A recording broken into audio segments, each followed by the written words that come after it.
ঢাকা ও পার্শ্ববর্তী এলাকার জন্য ৬ ঘন্টার পূর্বাভাস দিয়েছে আবহাওয়া অফিস। বৃহস্পতিবার ২৮ মে ঈদের দিন সকাল ৭টা থেকে পরবর্তী ৬ ঘন্টার জন্য এই পূর্বাভাস দেওয়া হয়। পূর্বাভাসে বলা হয় আকাশ আংশিক মেঘলা থেকে অস্থায়ীভাবে মেঘলা থাকতে পারে, বৃষ্টি অথবা বজ্রসহ বৃষ্টি হতে পারে। পূর্ব অথবা দক্ষিণ পূর্ব দিক থেকে ঘন্টায় ১০ থেকে ১৫ কিলোমিটার বেগে বাতাস প্রবাহিত হতে পারে। দিনের তাপমাত্রা সামান্য বৃদ্ধি পেতে পারে।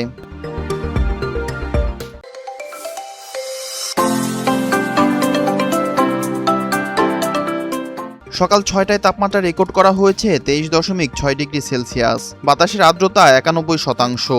আজকে সর্বনিম্ন তাপমাত্রা ২১.৬ ডিগ্রি সেলসিয়াস। গতকাল বুধবার ২৭ মে সর্বোচ্চ তাপমাত্রা রেকর্ড করা হয়েছে ২৯ ডিগ্রি সেলসিয়াস। গত ২৪ ঘন্টায় বৃষ্টিপাতের পরিমাণ ২৯ মিলিমিটার।